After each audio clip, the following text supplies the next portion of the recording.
Hi ಎಲ್ಲರೂ ಹೇಗಿದ್ದೀರಾ? ಇವತ್ತು ನಾನು ನಮ್ಮದೊಂದು ಬೆಸ್ಟ್ ಎಕ್ಸ್ಪೀರಿಯೆನ್ಸ್ನ ನಾನು ನಿಮ್ಮ ಜೊತೆ ಶೇರ್ ಮಾಡಬೇಕು ಅಂದ್ಕೊಂಡಿದ್ದೆ. ಏನಂದರೆ, ನಾನು ಹನುಮಾನ್ ಶಕ್ತಿ ವ್ರತ ಮಾಡಬೇಕಂತ ಅಂದ್ಕೊಂಡಿದ್ದೆ. ಒಂದು ಕೆಲಸ ಆಗಬೇಕಾಗಿತ್ತು. ಕೆಲಸ ಅಂತ ಅಲ್ಲ, ಏನೋ ಒಂಥರ ಮಾಡಿದರೆ ಪಾಸಿಟಿವ್ ವೈಬ್ ಇರುತ್ತೆ ಮನೆಯಲ್ಲಿ, ಮಕ್ಕಳಿಗೆ, ಗಂಡಗೆ ಆರಾಮಿಟ್ಟಿರ್ತಾನೆ ದೇವರು ಅಂತ ಆ ಒಂದು ಇಂಟೆನ್ಷನ್ನಿಗೆ ಆ ಥರ ಮಾಡಬೇಕಂತ ಅಂದ್ಕೊಂಡಿದ್ದೆ. ಪ್ಲಸ್ ನನಗೆ ದೇವ್ರ ಮೇಲೆ ಭಕ್ತಿ ಭಾಳ. ಸೊ ಒಂದು ಸಲ ಏನಾಯಿತು, ಇವತ್ತು ಸ್ಟಾರ್ಟ್ ಮಾಡೋಣ ಅಂತ ಹೇಳಿ ಬೆಳಗ್ಗೆ 3 ಗಂಟೆಗೆ ಎದ್ದು ಮನೆಯೆಲ್ಲ ಕ್ಲೀನ್ ಮಾಡಿಬಿಟ್ಟು ದೇವ್ರನ್ನೆಲ್ಲ ತೊಳೆದು ಪೂಜೆ ಮಾಡಿ, ಸ್ನಾನ ಮಾಡಿ ಬಂದುಬಿಟ್ಟು ದೇವ್ರನ್ನೆಲ್ಲ ತೊಳೆದು ಪೂಜೆ ಮಾಡಿದೆ.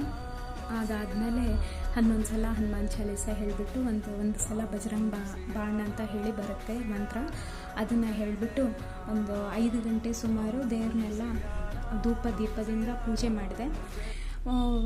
ಎಲ್ಲ ಪೂಜೆ ಆದಮೇಲೆ ದೇವ್ರ ಕಡೆ ಬೇಡ್ಕೊಂಡೆ ನಾನು, ದೇವರೇ, ನಾನು ಪೂಜೆ ಮಾಡಿದ್ದೀನಿ, ಅದು ನಿನಗೆ ಸಲ್ಲಿದ್ರೆ, ಆಮೇಲೆ ನಾನು ಮಾಡಿದ ಪೂಜೆ ಕರೆಕ್ಟಾಗಿದ್ದರೆ ಯಾವುದಾದ್ರೂ ಒಂದು ರೀತಿಯಿಂದ ಪ್ರಸಾದ ಕೊಡು ಅಂತ ಹೇಳಿ ದೇವ್ರ ಹತ್ರ ಕೇಳಿಕೊಂಡೆ. ಆವಾಗಲೇ ವೆಂಕಟೇಶ್ವರ ಸ್ವಾಮಿ ಈ ಹೂವಿನ ಮುಖಾಂತರ ಪ್ರಸಾದ ಕೊಟ್ಟರು. ಭಾಳ ಖುಷಿಯಾಯಿತು. ನಾನು ಮಾಡಿದ ಪೂಜೆ ದೇವ್ರಿಗೆ ಸಲ್ತಲ್ಲ ಅಂತ ಹೇಳಿ ಭಾಳ ಖುಷಿಯಾಯಿತು.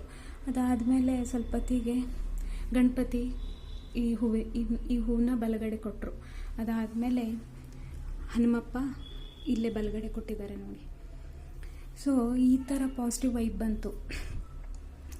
ಬ್ರಾಹ್ಮಿ ಮುಹೂರ್ತ ಅಂತ ಇರುತ್ತೆ, ಬೆಳಗ್ಗೆ 3:30ಯಿಂದ 5 ಗಂಟೆ ಒಳಗಡೆ ನಾವು ಯಾವುದೇ ಪೂಜೆ ಮಾಡೋದಾದರೂ ನಮಗೆ ಆ ಪೂಜೆಯಿಂದ ನಮಗೆ ಒಳ್ಳೆ ಫಲ ಸಿಗಬೇಕಂದ್ರೆ 3:30ಯಿಂದ 5 ಗಂಟೆ ಒಳಗಡೆ ನಾವು ಪೂಜೆ ಮಾಡಿದರೆ ಯಾವುದೇ ರೀತಿ ಪ್ರಾಬ್ಲಮ್ಸ್ ಇದ್ದರೂ ಅದಕ್ಕೆ ಸೊಲ್ಯೂಷನ್ ಸಿಗುತ್ತೆ.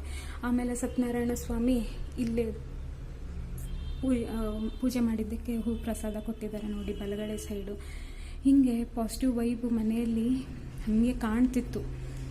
ಅದಕ್ಕೆ ಯಾವುದೇ ಒಂದು ವ್ರತನ ಸ್ಟಾರ್ಟ್ ಮಾಡ್ತೀರಂದರೆ ಮನಸ್ಸು ಶುದ್ಧಿಯಾಗಿರಬೇಕು. ದೇಹ ಒಂದೇ ಶುದ್ಧಿಯಾಗಿದ್ದರೆ ಸಾಕಾಗಲ್ಲ, ಮನಸ್ಸು ಇನ್ನೂ ಶುದ್ಧಿಯಾಗಿರಬೇಕು.